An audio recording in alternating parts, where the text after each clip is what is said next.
The California city of Santa Barbara has passed a new ordinance that could result in waiters being put in jail if they give customers a plastic straw.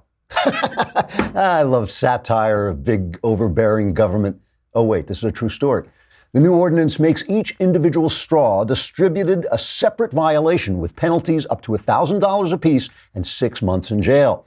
California lawmakers said the ban on straws and other plastic utensils will have no impact on pollution, since Western countries cause very little of the plastic pollution in oceans, but they just wanted to mess with people by showing them how powerful they were and how little they cared about the choices or convenience of individual human beings.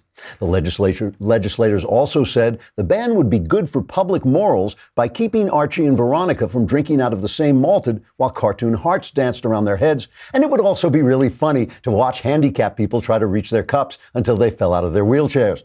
After making those remarks, the legislators broke into maniacal laughter and had to be carried away in straitjackets. In a straw poll, 46% of respondents said the straw law was the last straw. 32% said it was the straw that broke the camel's back. 17% said it was Straw Dogs starring Dustin Hoffman, and 2% said it just sucked. Nonetheless, the lawmakers said those arguments were mere straw men, and they refused to bend on the issue because they didn't have those little ridges that make bending possible and are also fun to pull out and press in like an accordion.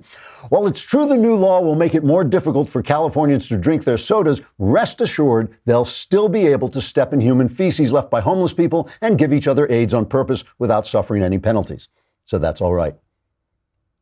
By the way, if anyone outside the state can still hear the sound of my voice, please come and rescue me. Please. Trigger warning, I'm Andrew Klavan, and this is The Andrew Klavan Show. I feel hunky-dunky, life is tickety-boo.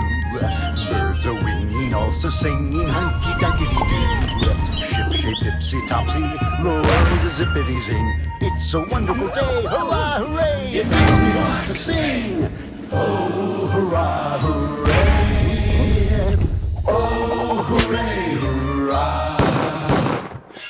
All right, we are back. You know, we have to say we're having a lot of trouble with YouTube trying to basically demonetize our videos on this show. And so we want to strike back. You know, Twitter has been pretty good to me. They have not really shadow banned me as far as I can tell, but I'm up to 90,000 plus followers. So I want, where are the other 10,000 of you? Come on, let's go. Let's get me up for over 100,000. Then they'll notice me and they'll attack me and ban me. So that's what we want to do. We want to get up to 100,000 on Twitter. Sign up. Go on my Twitter feed. Actually, my Twitter feed is pretty good. You know, I'm a fairly good Twitterer. All right. You know, we were talking yesterday, all the stuff I said about negotiations, it is as if the universe is listening to this show. Of course, it is. That's what's happening. That's exactly what's happening. Because yesterday I raised some questions about Donald Trump's trade negotiations, but I also talked about the way those negotiations are being covered. The fact that a negotiation is a motion. You're in motion from one place to another. And what the press and the opposing politicians are always doing is capturing Trump at one moment and saying, oh, where's the deal? Or why are you doing this? Now, I've been in a lot of negotiations in my life. I mean, when you do what I do, you're a freelancer, essentially. You're always negotiating. And I have been in some big, big negotiations, and some negotiations on which the future of my family depended. Truly, I mean, where I was on one side was darkness and poverty, and on the other side was wealth and success. And I've been in those negotiations. And of course, I've been in negotiations, which I'm sure a lot of you have been in, for houses and things like this. And one thing I can tell you is the two things that make negotiations harrowing, make them difficult, is one, you don't want the deal to go away, and the other side knows that. And so a lot of times when you're in negotiations for a book or a movie, of course, you have an agent. And the reason you have an agent is because it separates you. It puts you at one remove from the negotiation. But it's still you making the decisions. And I remember sitting through a night of negotiation where truly my family's future was on the line, and drinking. I drank so much brandy that if I had done it on a normal day, it would have knocked me unconscious. I was stone cold sober. That's how tense I was, and making very, very high level decisions. But what makes you nervous in that case is you don't want the deal to go away. And of course, there are other people you love and care about, whose future is on the line. But the other thing that gets in your way in a negotiation is the people around you, the people who also have something at at risk. So, for instance, an agent wants to make the deal, and he's always going, well, maybe it might go away, it might go away. And sometimes it falls to you to be the hard guy, even though it's your project. It falls to you to say, no, I think we can go further. I think we can wait an hour. I think we can, and a lot of times in Hollywood especially, people will say, you have an hour to get back to me. And you should never, I never respond to that. My feeling is, hey, you know what? If you can't wait until I've made a decision, go away, and I've pulled that. I have pulled that, and it's very tough to do. The other people can really get in your way. If you're buying a house, for instance, I'm a very good negotiator for houses because I don't care if a house disappears. I've never loved a house so much that I wasn't ready to let it go if I couldn't get the price I wanted. But, your wife, who is the person who is going to be making a home and turning this house, can get very attached to a house, and you know that she's sitting there, and sometimes volubly sitting there, so speaking to you, saying she really wants that house. And that is something that is also spurring you on possibly to make mistakes. So when we're listening to the news, the press has a job to do. It has to report what's happening today. It can't report what's happening tomorrow, and it usually has no idea what happened yesterday. So it's just like Rush always calls them the drive-by media. They're just driving by and recording this thing. But you, as a consumer of news, have to understand that the press has something at stake. In this case, they usually want to see Donald Trump fail, or they're like the Wall Street Journal, who is afraid of business. They're the kind of business guys. They're the guys on the Monopoly cards. That's who they represent. They represent that guy with the mustache and everything. And they're afraid that business is going to suffer. So they're constantly doing what these other people do to you in a negotiation. They're sitting there, where's the deal? You're not doing this. You're not doing this right. So yesterday, I was pointing out that I was holding fire on Trump's decisions because I know that he's in motion and I'm not sure where he's going. And I raised some questions and I raised some doubts. Yesterday, a lot of those doubts were answered, I have to say. How do you know, when Donald Trump is at a good day? It's when they stop covering him. When he just vanishes. The stuff he's doing just vanishes, and they go off and find some new silly scandal that they're trying to tout. Yesterday, he had a good day. He has put up these tariffs and threatened tariffs against friends and foe alike, against the Chinese and against the European Union. And the European Union came to the table. I mean, this is not victory for Trump, but it is a victory for Trump. And there's no other way to spin this. One of the biggest things you have to do in a negotiation is bring the other people to the table with some kind of similar idea to what you want. That, you do want to make this movie. You do want to go for it. You both want to make it. So at least we're talking about the same thing. Bringing people to the table is a big part of this. And the EU was threatening to go off and make deals with China and make deals with other people. But no, the European Commission, led by Jean-Claude Juncker, showed up at the White House, and they said they were ready to talk. Now, here's the important thing. They were ready to start negotiations about reaching zero tariffs on both sides. And the important thing here is that was Trump's stated goal, and virtually no one covered it. They kept saying, he's saying tariffs are great. He's saying tariffs are great. But he said, I want no tariffs. That's what he wants. So here's Trump announcing this very real success for him. This is why we agreed today, first of all, to work together towards zero tariffs, zero non-tariff barriers, and zero subsidies on non-auto industrial goods. Thank you. Thank you. Thank you. We will also work to reduce barriers and increase trade in services, chemicals, pharmaceuticals, medical products, as well as soybeans. Soybeans is a big deal.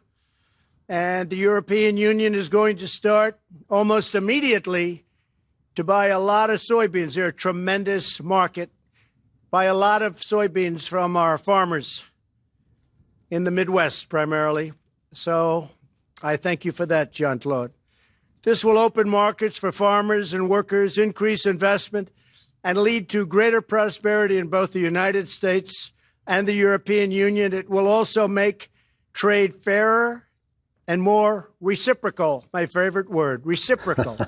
I like that, reciprocal. Because, what's happening here, and by the way, he's emphasizing the soybeans because the farmers are really suffering because the Chinese are striking back against the tariffs that Trump imposed on them. The Chinese are striking back against the farmers. And the Chinese, they're no dummies. They know where his supporters are, and they're going after his supporters. But what's happening here is after World War II, I mean, that's how far back this is going.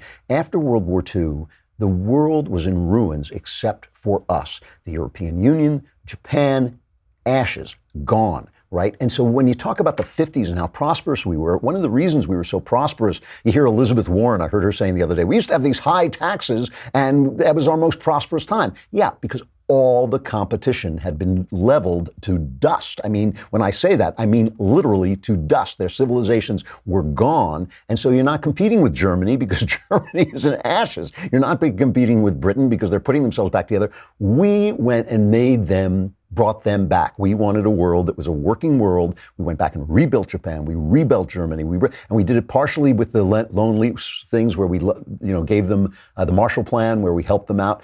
But the other thing we did was we gave them big breaks on trade. And they're still in place. And all Trump is doing is saying, you know what, World War II is kind of over.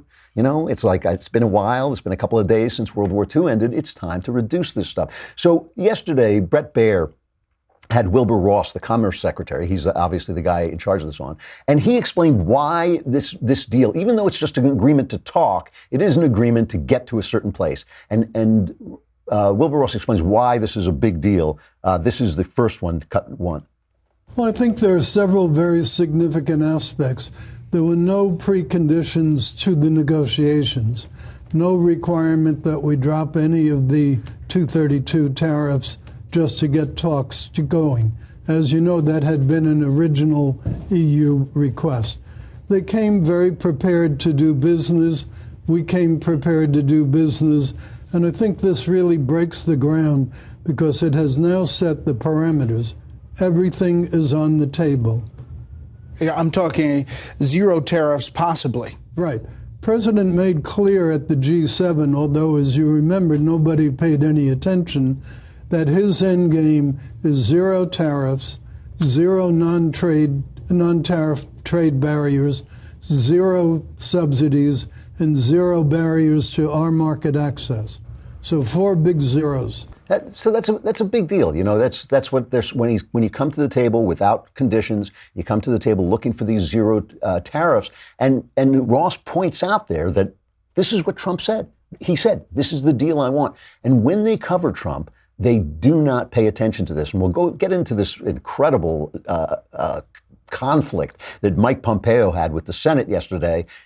Just saying to them, you keep paying attention to things Trump says in the midst of negotiation, but you're not paying attention to where he wants to go and what the policies reflect of what they say. And the senators keep saying, we'll play some of this. It's amazing audio. The senators keep saying, well, he said this and he said this, and Pompeo keeps saying, yeah, but his policies say this. I just want to play one more cut of Wilbur Ross. I know it's a little bit in the deep weeds, but I did ask this question yesterday. Why, when Trump says, I am buying time with, for instance, bailing out the farmers, I said, well, why doesn't China just say, oh, well, we can outweigh him. We can outweigh him. So, of course, because the universe responds to me, that this is exactly the question Bret Baier asked Wilbur Ross. I just want to say, the reason you are listening to this show is this is the wisdom show. And one of the parts about wisdom is knowing what you don't know. And like Socrates said, I know that I know nothing. That's what made him the wisest man. I know that I know even less than nothing. So I'm even wiser than Socrates. So I asked this question, and Wilbur Ross gives this answer. The Chinese have done a very, very good job figuring out the political map and how to target it. But you look at their recent announcements, infusions of capital into the banks, lowering reserve requirements, letting their currency drift downward. They're feeling pain themselves. They're also finding it not so easy to substitute for all of our farm products. You're going to see, once they run out of the soybeans that they artificially built up, they can't just get all the beans from Brazil. And here's why. Brazil is 55% of the beans they buy. We're 33%. For Brazil to replace us, they would have to increase their exports to China by 60%. Well, guess what? If Brazil could have done it that much an increase at an economical price, they already would have done it. They didn't have to wait for this conflict. So they're finding it not so simple to deal with their own retaliation. Just to unpack that a little, because I know it's the deep weeds, he points out that China was storing up soybeans, waiting for Trump to do what he did and kind of outsmarting him by trying to go after his base. So China's part, we're in a trade war with China. This is the one thing you have to agree with Trump about. All Trump is doing is fighting back. And yes, is it dangerous? War is dangerous. A trade war is dangerous. But the panic that you're getting from the Wall Street Journal, the insane panic you're getting from Republicans in Congress, it doesn't help in the negotiation. Trump may be wrong. He may have gotten this wrong. He may lose the negotiation, but it doesn't help him negotiate to have all these people jumping on his shoulder saying, what's happening? Well, it's like, are we there yet? It's like listening to the kids. I have to point out. So my one point about this is this was a victory for Trump. It's not victory, but it's a victory for Trump. So how do they cover it? The New York Times, a former newspaper, their headline is, with surprise deal, U.S. and EU step back from trade war. Now, who was surprised? What was where does that surprise come from? Donald Trump said this was going to happen. Yesterday, we played a cut of him saying, they're coming to the table. The EU is coming to the table. But who's surprised? The New York Times, not Donald Trump. And the networks, truly dishonest reporting. It's worth playing a minute of this. This is the networks trying to spin this as if Trump lost, as if it was Trump who blinked instead of the EU. And I'm not saying the EU blinked. The EU did the sensible thing. They were under threat. Trump is right about the tariffs. They should be fair. They should be at zero. And here's the Nets reporting this. To the president tonight, under pressure after his own tariffs igniting a trade war, other countries retaliating. It has many American farmers paying the price. You heard from many of them last night right here. Well, tonight, the president with a new promise, reaching out to the European Union. He called them a foe just a week ago, but late today calling a press conference outside the White House to say they will now work together. ABC's Terry Moran at the White House tonight. Reeling under increasing pressure from American farmers, congressional Republicans, and nervous Wall Street investors, President Trump suddenly shed his trade warrior persona today and declared a truce with the European Union. Now to the late development that could mean the U.S. and its European allies are stepping back from the brink of a trade war. The president announcing a compromise today with the EU, but offering few details. Yet the nation's automakers and some suppliers say they're already feeling the pain from the trade war on another front with China.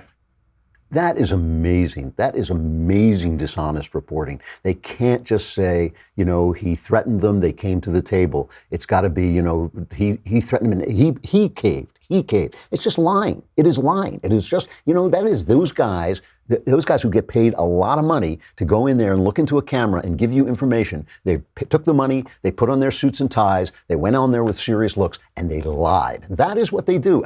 To me, that's amazing. I don't understand. I really don't. I don't understand what that life would be like. I do not understand what it would be like to be putting on my tie and looking in the mirror. And of course, I don't wear a tie, but I occasionally look in the mirror. And you're looking in the mirror and thinking, I'm going out there and I'm going to sell this crap to people. If it's the last thing I do not understand what that life is like.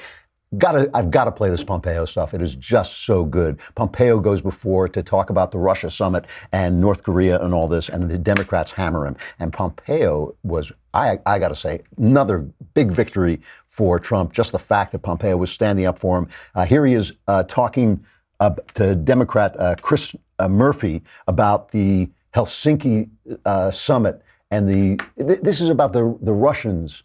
This is the cut about the Russians. Let's just play. Chris Murphy is talking to him about what Trump says, and Pompeo is saying, but watch what he does. Senator, the policies are themselves statements as well that the administration makes. Well, policies are statements and statements are policies. It goes both ways. No, that's not true. That's absolutely not true. People I make lots of statements. They're not U.S. policy. The president says things.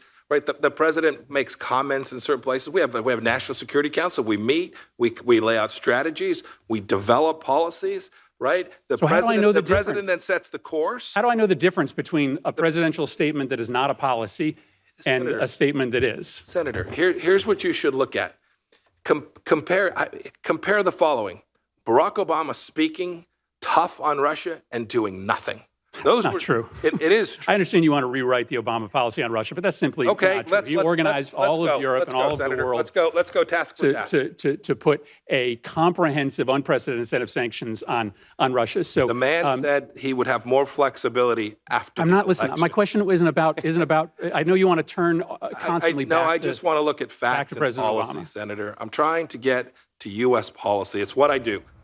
I can't believe that Pompeo says, all right, let's go. I mean, it's talking scrappy. And Murphy backed down. After that, Murphy started asking much more friendly questions, because when you're willing to bring up the fact that Obama did try and sell out American defenses to the Russians off camera and got caught on an open mic. He just happened to get caught on an open mic. But listen to what Murphy is doing. What Murphy is doing is saying, how can I tell what the difference between what Trump says and the difference between his policies? And what Pompeo is saying is, watch his policies. Trump is a negotiator. He's not just the president who sends other people to negotiate. He negotiates. And by the way, we were talking about his lousy character yesterday, which I talk about all the time. I never pretend that he's a great guy, but bad people make good negotiators. I mean, this is one of the things. I'm kind of a hard case, but I'm actually fairly pleasant human being. but I can be a hard case in a negotiation. But most really hard negotiators, most really tough negotiators are not nice people. And that's one of the things you're seeing with Trump. And listen, yesterday, a lot of victories. I got to play some more of this Pompeo stuff just because I love the back and forth. He goes off on... they start talking about the North Koreans who are starting to actually disassemble some of their nuclear things. So Edward Markey says, yes, but have they gotten rid of all their nukes? And Pompeo's like, no, not yet. But listen, things are going well. And he just takes this kind of condescending tone with the senator. It's pretty hilarious. Fear not. This administration has taken enormously constructive actions that have put us in a place that is far better than in either of the two previous administrations, one Republican, one Democrat. We have put sanctions regime in place that is unequaled. We are continuing to enforce that sanctions regime. We've made incredibly clear that we will continue to enforce that sanctions regime until such time as denuclearization, as we've defined it, is complete. Pressure on the regime is clearly being felt. We have lots of work to do. But unlike previous administrations, Senator, we have no intention of allowing the UN sanctions, the world's sanctions, that we led the charge to have put in place, to allowing those sanctions to either be lifted or not enforced. And until such time as Chairman Kim fulfills the commitment he made, which I am incredibly hopeful that he will, those sanctions will remain. We have not been taken for a ride, Senator. We're going to disagree. I hope you can sleep a little bit better tonight. You can sleep a little bit better. Trump had a good day yesterday in which a lot of his negotiating strategies started to bear fruit. We will see how he does it, whether he follows through, whether he gets to the end. Some of these things are difficult. But all I'm saying is when you're watching the news, remember, you are watching the nervous wife who's saying, are we going to lose the house? Are we going to lose the house? While you're trying to get the price that you think you can afford because you're looking 10 years down the line to whether or not you're going to be paying a mortgage that's going to compromise your children, compromise their schooling or whatever it is. The nervous wife is saying, are we going to lose the house? And you have to keep your eye on the goal. And that's what the Trump administration is doing. Right now, Donald Trump is the adult in the room, which is the scariest thought I can think of. He's the adult in the room. But he had a good day yesterday. I have to talk about this one other thing. The CNN reporter, Caitlin Collins, was barred from a White House event because she was screaming questions about Michael Cohen at what they call, I think, what do they call him? Like I can't remember, a spray where Trump is sitting there and they're throwing her out and she's shouting these things. She was barred from a subsequent event. Here's her side of the story. Here's Caitlin Collins explaining what she feels happened. To walk you through exactly what was going on, I was representing the rest of the television networks during this spray, which is what we refer to it here at the White House, in the Oval Office. We were brought in for the top of the meeting between the president and the president of the European Commission. Both men delivered remarks, and then I and several other reporters started asking President Trump questions. This is a normal occurrence, and it is often our only chance to ask President Trump questions that day, and he often responds to us, Wolf. So to give you a sense of the questions that the White House did not like that we posed to President Trump, here they are. Did Michael Cohen betray you, Mr. President? Thank you very much. Thank you, everybody. Mr. President, did Michael Cohen betray you? Thank you very much. Thank you, everybody. Thank you, everybody. Mr. President, are you worried about what Michael Cohen is going to say to prosecutors? Thank you, Taylor. Let's keep going. Are you worried about what is on the other tapes, Mr. President? Thank you all. Let's keep going. Thank you, everybody. Thank you very much, everybody. Why has Vladimir Putin not accepted your invitation? Okay, now there's a disparity between why Caitlin Collins says she was banned. She says she was banned because he didn't like the questions. Sarah Sanders, the spokeswoman for the White House, says she was banned because she wouldn't leave the room and she was being rude. Okay, so that's very different and really important. This is a very important point. Sanders says CNN was not banned. Only she was banned from that event to punish her essentially for being rude and not leaving the room when she was supposed to leave the room. So there's two different versions of the story. Then Bret Baier came under fire and Fox came under fire for supporting, in their words, for supporting CNN on the matter of access. In other words, CNN should have access. Now, first, lest we forget, and this is one of the most amazing pieces of audio or video you will see and hear today, lest we forget, look what happened when Obama had a rude reporter thrown out of the press room. Listen to what happens. This is the only voices you hear besides Obama are the voices of the press themselves. These are other reporters reacting to Obama throwing a reporter out. Listen, you're in my house. And you don't start, no, come on. It's not, you know what? It's not respectful when you get invited to somebody.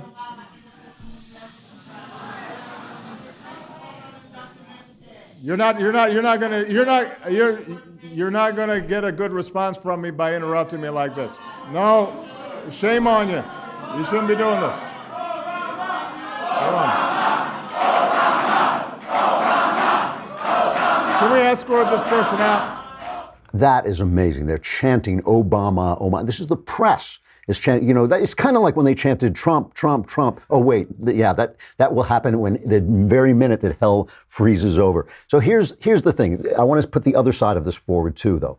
Back in 2010, Obama got so ticked off at Fox News, the way Trump is now ticked off at CNN, that he tried to delegitimize them. He stopped giving them interviews. He stopped sending his administration onto their shows. At one point, the White House attempted to block Fox from a round of interviews with the guy they called the pay czar.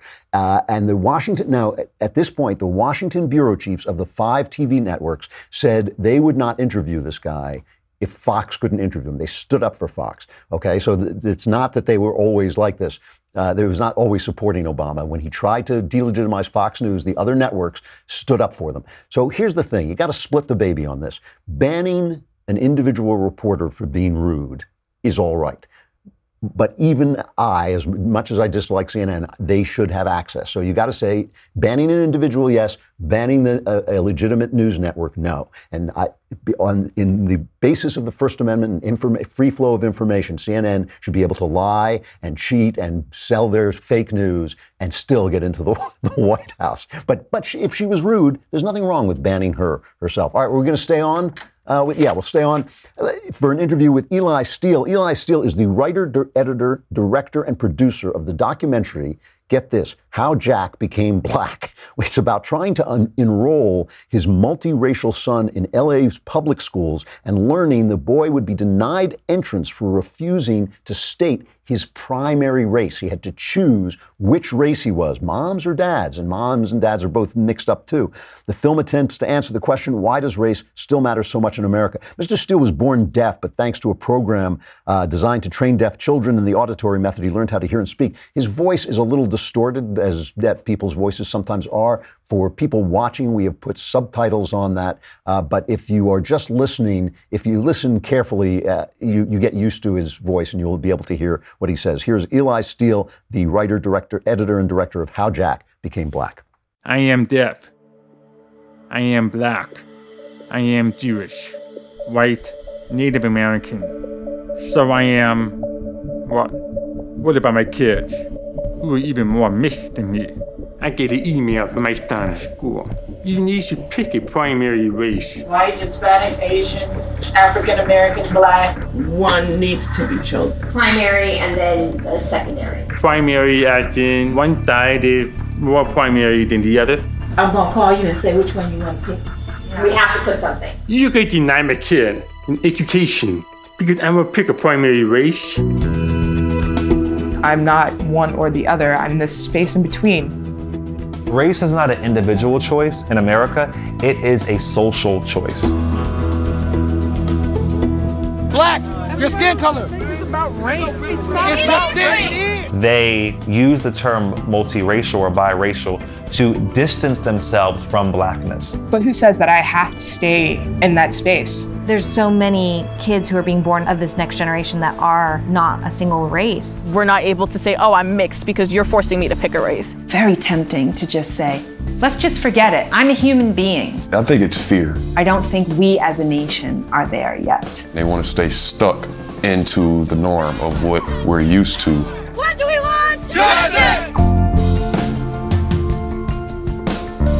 Is race really the driving force in America? Mr. Zimmerman was a white Hispanic. You know, if I had a son, he'd look like Trayvon. It's always going to be that average white male, you know? Privilege is whiteness at the top of the scale. They have mistaken white supremacy for personal excellence. We've been trained to put someone in a category. My race does not fit into a box.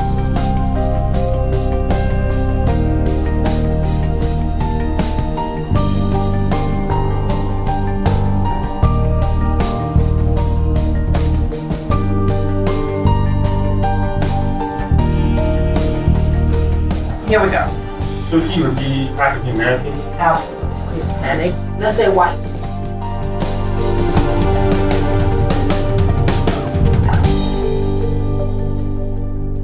Eli, thanks so much for coming in. I appreciate it. Thank you for having me. Your film is called How Jack Became Black, and it's basically about registering your son at school. But before we get to that, and the racial craziness involved, but before we get to that, talk a little bit about who you are, what your heritage is, and where you come from. I was kind of born into a unique state in America.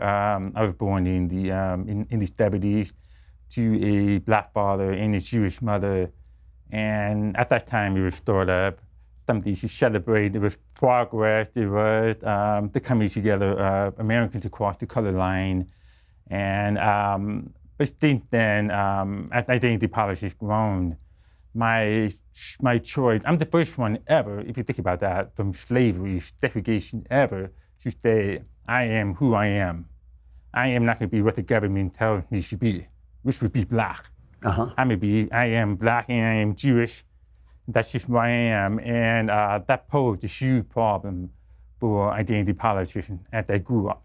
You know, I mean, you're black and Jewish, so you have won the oppression sweepstakes here. Yeah. and you have a handicap. My mother and my father argue about that all the time. Who's the most Christian mind? That's great, good home arguments. And you have a handicap, so that's your really identity politics. You've got it sewn up. And now your wife, what's her heritage?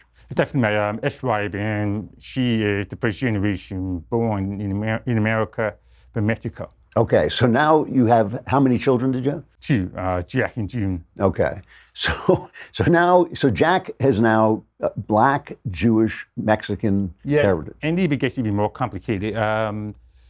My ex-wife's stepfather is Mormon. Okay. So biologically, Jack and June, she's 100% Mexican and they're half, but they've got that whole influence. And I mean, there's so many different influences. Plus, America. I mean, they are the most all-American They're kids. all-American, right.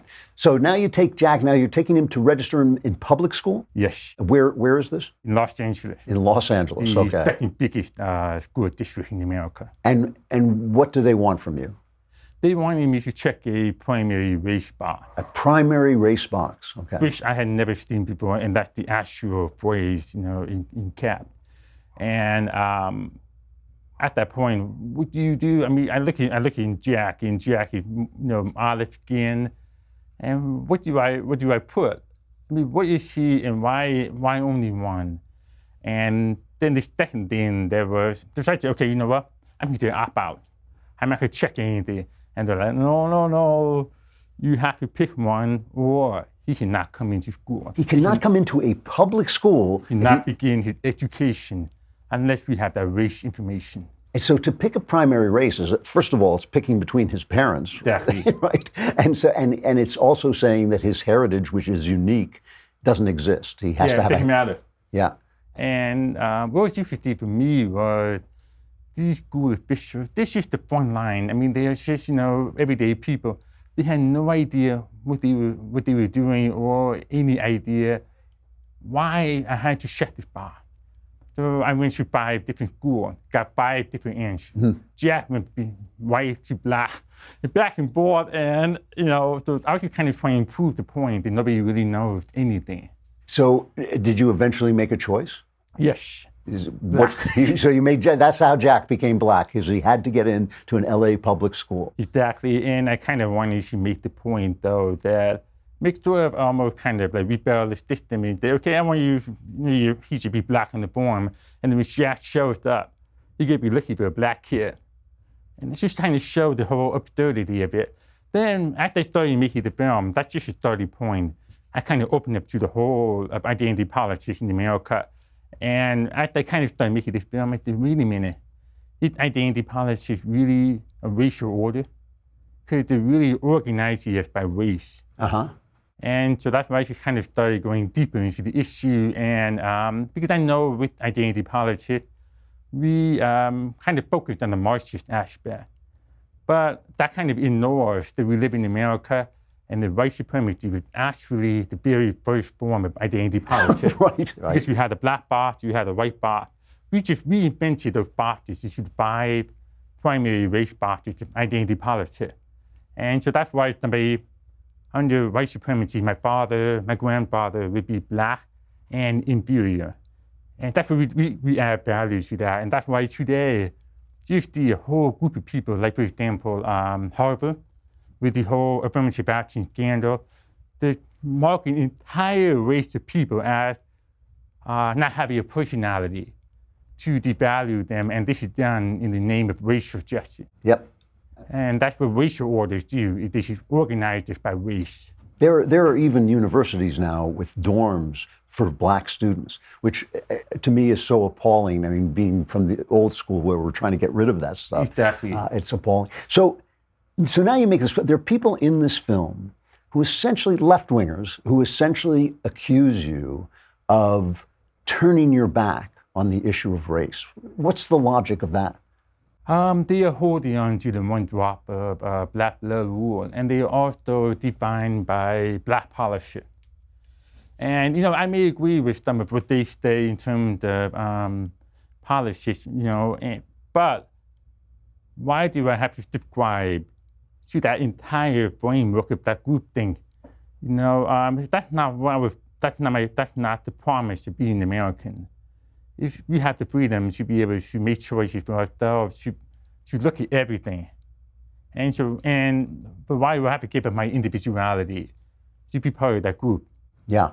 Because, why do you think? Why is it so important to them that you make a choice, not just for your son, but essentially for you? Why do you think they want that?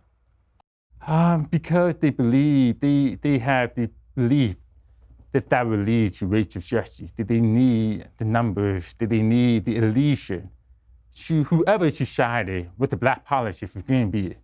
They need people to pledge allegiance to that. And when somebody like me, they no, I kind of want, it's not my rejecting what you're saying, but I want to look at the big picture. It's a threat. Yeah. Because it means I'm not going to be 100% your kind of black. And for me, that's what we always talk about, what is black? And for me, black really for me is the stories that come from the responsibility that I have to my heritage. Because I do really feel the responsibility to be the best person I can be, because my people suffer so much, and I wouldn't be here if they hadn't found a way to make it possible. So I do feel, so it's not that I'm rejected, but it's sometimes when you look in race, when you make black politics your focus, sometimes you get locked into that box of race, and you see the humanity beyond it. And sometimes you get trapped in that power where you, like for example, you say 75% of black males in California students are now on the reading level, on the grade reading level. We say, oh, okay, that's black. They're black, that's why. We don't move beyond that problem, beyond that label, to the deeper problem. If I say 75% of the male students are not on the grade and reading level, the next step is, well, what's the problem? Who we need fire? How do we change it? So a lot of people see black and they stop there. And so that's sort of what the trap is. That is absolutely true. I think they're so afraid that people are going to put forward some kind of genetic explanation, that they're afraid to look at all the other explanations, like family dysfunction and all kind, including affirmative action, I think, which is, it can be a dysfunction. Absolutely. They argue that Black Lives Matter could be much more effective. If you want an organization, if you want to fish police brutality, you have to look at the bigger problem. It's not just Black people. I mean, I know the whole history behind the blacks in police, but we also have to be aware that we live in 2018. Right. And we have a white guy that was shot in Arizona after 4 minutes contrary direction given to him. How can you ignore that just because he's white? Yep. Yep. And it kind of brings up a real early story that made me embrace all of who I was. It was a family friend. He was like at the Black Panthers in Oakland. He was riding on the freeway ramp with 3 other black guys. They see a motorcyclist collapse, crash on the ground. They stop. They walk over. They flip the visor. He's white. They flip it back on. Wow. They get back in the car and they drive around him onto the freeway. So that's always been like, okay, that's wrong. We're Americans. We have to look in the whole situation. Yeah. So now you've put out this movie, How Jack Became Black. What kind of reactions are you getting from the right and the left? It's very surprising. I'm getting a really positive reaction from both, from I would say, what I call the Bernie Sanders left and the Trump right. So the far left and the Trump right, the socialist left, likes this movie. Yes, because they know the identity politics gets in their way. They know that when you put people in race boxes, you can't go any further. There's nothing. It's a box. That's why it's not a It's not a pathway to. I have to admit, I'm startled to hear you say this. When you say that people on the Bernie Sanders left, do you mean the politicians or do you just mean the ordinary people? I would say the people. Okay. Because, for example, when I went to a recent film festival in Washington, D.C., and it was a very progressive film festival, and so I was kind of worried what the reaction would be, but the reaction from the audience was very, very positive. There was 2 ladies next to me who would probably have more of a stake in identity politics. Uh-huh. So we would have a disagreement with them. So I would say that if you have some sort of investment in identity politics or derive some sort of power from it, you're not going to like this movie.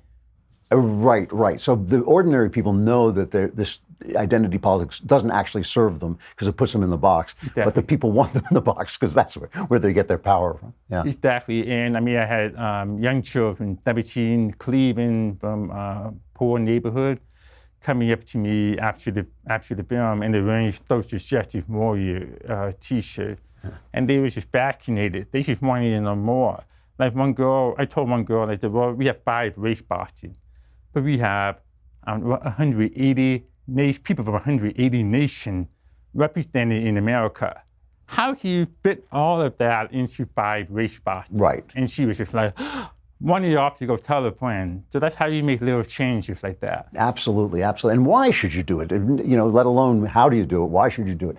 How Jack Became Black. Where can people see this? Fortunately, almost everywhere. iTunes, Amazon Prime, and nearly every cable network on demand. Cool. Okay. Yeah. So you either be on the new releases or you just search for it. Okay. Eli Steele, thank you very much for coming in. I appreciate it. Thank you so much for having me. All right. Stuff I like. Ba-doom, doom, stuff, ba-doom, Andrew Klavan likes, ba-doom, stuff, doom, Andrew Klavan likes, ba-doom, ba-doom, stuff, ba-doom, Andrew Klavan likes, stuff, Andrew Klavan likes. That's a good one. That was good. This is Brian Drexler. We should just do this forever. Right? At some point, I feel we should choose one, but maybe not. So, I do like to return to the classics from time to time. The last couple of Stuff I Like has been TV shows that have been on, really good ones, but still.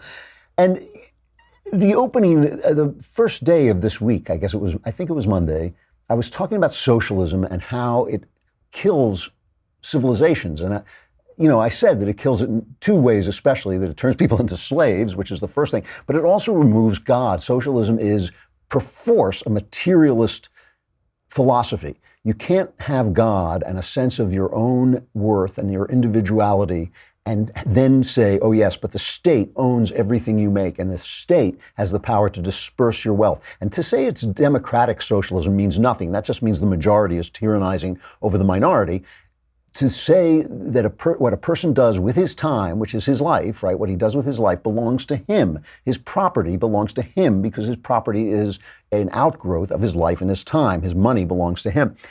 And when I said that it removes God and that destroys civilizations, I saw people online just like raging against me. Some of them said stupid stuff like, well, what about the Romans? You know, the Romans had gods. You know, they had different gods, but they were still gods. And I didn't say which God you had to have, although I think it does, of course, make a difference. But the thing about why does losing God, why does civilizations die the way Europe has died without God? And the reason is that that meaning goes out of life. I mean, one of the reasons I tease Jordan Peterson whenever I see him, I'm going to stop doing this, but I try and get him to say, do you believe or not? Because he's a Jungian, and ultimately with Jung, you're basically saying God is a metaphor. You're saying God is a metaphor for very deep evolutionary consciousness in humankind.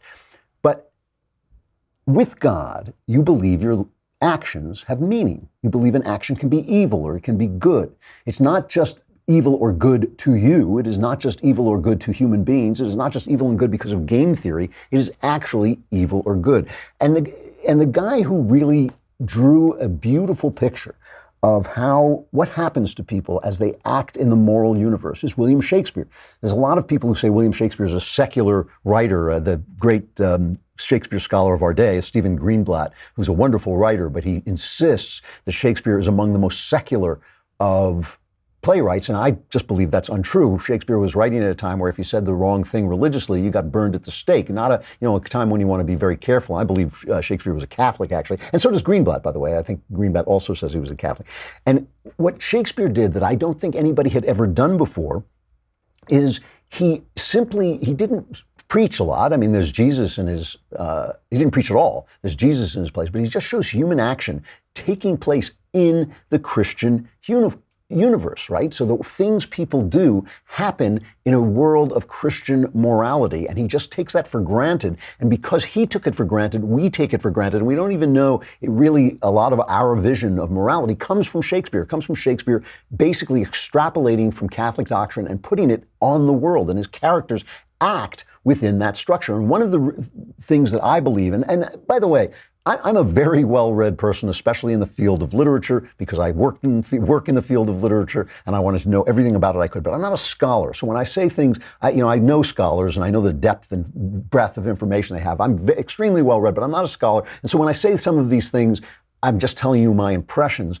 But I cannot think of a villain who exists before Shakespeare, who does the things that Shakespeare's villains do, and then suffers because of them the way Shakespeare's villains do. So for instance, let's take two of his villains, Richard III. Richard III in Shakespeare, we don't know about it in history, but it seems in history to some extent too, kills his way to the throne. And we first see Richard, he first comes on stage in his play after it's the War of the Roses, and one of the long periods of war has ended, and that's where he comes out and says, now is the winter of our discontent, right? He's talking about winter of our discontent, made glorious summer by the son of York. So his side has won for a while in the War of Roses. And he says, there are two human activities. One is war, and the other is love. And when war is over, you have peace, and then it's time for love. But the problem is he's a humpbacked, ugly little man. And he says, I'm deformed, unfinished, sent before my time into this breathing world, scarce half made up. And that's so lamely and unfashionable that dogs bark at me as I halt by them. Why I, in this weak piping time of peace, have no delight to pass away the time, unless to spy my shadow in the sun and descant on mine own deformity. And therefore, since I cannot prove a lover to entertain these fair, well-spoken days, I am determined to prove a villain. Now, no, I can't think of anybody saying that. Not that I'm going to do this and this and such and so, and it's bad, but I'm going to become a villain because I'm not cut out to be a lover. I'm too ugly to be a lover, so I'm going to become a villain. And so he knows the moral universe is there, and he makes an open decision of his own free will and with good motives that he thinks are good motives to violate that moral universe. And in doing this, of course, he becomes king. He kills his way to the throne, seduces, kills, murders his way to the throne. And then finally, when the revolt comes against his tyranny, he's waiting for this final battle, the battle where he's going to be killed, Bosworth Field, and suddenly all his victims come back to him. So in knowing that he violated the moral universe, he becomes conscience-ridden, and all these dreams and ghosts come back to him. They all have the same message for him: despair and die. That's what they say to him. His wife comes back. He's murdered his wife. And his wife comes back and says, Richard, thy wife, that wretched Anne, thy wife that never slept a quiet hour with me, now fills thy sleep with perturbations. Tomorrow in the battle, think on me and fall thy edgeless sword, despair, and die. And he wakes up and he cries for Jesus. He says, have mercy, Jesus. Soft, I did but dream, O coward conscience, how dost thou afflict me? So knowing that the universe is there and violating it, he becomes conscience-ridden, and his conscience ultimately undoes him, and he dies a terrible death on the field of Bosworth. So that's one way in which Shakespeare is depicting us living within not a free world, not a free space where we can act any way we want, but a world in which our morality comes back and pays us back, even if it's only in the mind. He gets haunted by ghosts, and there's some question about whether Shakespeare actually believes in these ghosts. We think of them as psychological entities, but he may not have. But the other villain is Macbeth, and Macbeth does more than Richard III. He doesn't recognize the moral universe at all. He does, but his wife doesn't. And because his wife basically takes him over and guides him to murder his way to the throne, she violates nature in Shakespeare. Shakespeare had no problem with depicting women as wiser, smarter, funnier, more efficient and competent than men. He's often did that. Portia in The Merchant of Venice, he often depicted women. But he recognized that women had different natures than men and were set up to do different things. But Lady Macbeth rejects that. She calls on spirits, meaning demons really, she says, come you spirits that tend on mortal thoughts, unsex me here and fill me from the crown to the toe top full of direst cruelty. So in other words, women are not as cruel as men, but she asked to be filled with direless cruelty. And she says, take my milk for gall. And later when she's talking to Macbeth, she says to him, you've heard the phrase, the milk of human kindness. That's still something we say, right? This comes from this play. And she says to Macbeth, I fear thy nature. It is too full of the milk of human kindness. In other words, you're too womanly. You two have too much of the nature of a woman. Let me be the man here, and I will take this over. So when they come to Macbeth and they tell him that his wife has died just before his final battle, it's not just conscience that comes to him. The entire meaning of life vanishes. The entire world becomes a nihilistic universe without meaning. And it's one of the great nihilistic speech, nihilistic coming from the phrase, the term meaning nothing. It's one of the greatest nihilistic speeches in all of literature, written by one of the most moral writers in all of literature. So he gives this beautiful speech to Macbeth as he's about to die, finding that life is meaning. I'll read this to you. I think we need some dramatic lighting. I'm going to really deliver this speech here. We'll get. I'll even do my Macbeth accent, although he's Scottish. I can't do Scottish. I'll come as close as I can go. This is Macbeth after he has heard that his wife has died, who has moved him to one murder after another. Love the lighting. Excellent. He says, tomorrow, and tomorrow creeps in this petty pace from day to the last syllable of recorded time. And all our yesterdays have lighted fools the way to dusty death. Out, brief candle, life's but a walking shadow, a poor player that struts and frets his hour upon the stage and then is heard no more. It is a tale told by an idiot, full of sound and fury, signifying nothing. Give me the lights back so I can see what the hell I'm doing. I love it. Anyway, his life is a tale told by an idiot. It signifies nothing. It means nothing because Macbeth has stepped outside that moral universe. Because, of course, if there is a God, there is also those things that are not God. Anything that exists has things that it is not, has a nature, right? Anybody who says, oh, God is whatever you believe is saying there is no God. God has a nature, and he has stepped outside of that. Now the world means nothing to him. Socialism destroys people because when you take away God, you ultimately put them in that position. They may not recognize it. They may still behave in a moral way. They may still believe that meaning makes sense, but they're philosophy really doesn't make sense anymore, and they're just acting on other people's philosophies that they've given them. But think about it in your own life. When you have this feeling, oh, life is meaningless, is it because you have stepped outside? You have created that meaningless life. When you are hounded by conscience, so the left is always saying to you, don't make me feel guilty. Why are you shaming us? You're slut shaming us. Well, it's not me. It's not me. It is because you have stepped outside this moral web and gotten caught in that web. And if you are like Richard III and you know the moral web is there, you will be haunted by conscience. If you are like Macbeth and you have tried to shed it entirely, you will find a world that is meaningless. What then happens when you act within the moral framework? I would argue that then that is where you find the joy of life. The Klavanless weekend is upon us.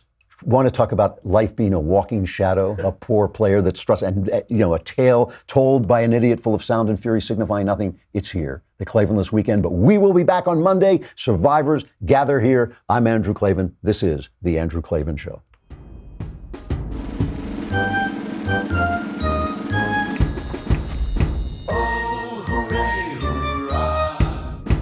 The Andrew Klavan Show is produced by Robert Sterling. Executive producer, Jeremy Boring. Senior producer, Jonathan Hay. Our supervising producer is Mathis Glover. And our technical producer is Austin Stevens. Edited by Emily Jai. Audio is mixed by Mike Cormina. Hair and makeup is by Jesua Alvera. The Andrew Klavan Show is a Daily Wire Forward Publishing production. Copyright Forward Publishing 2018.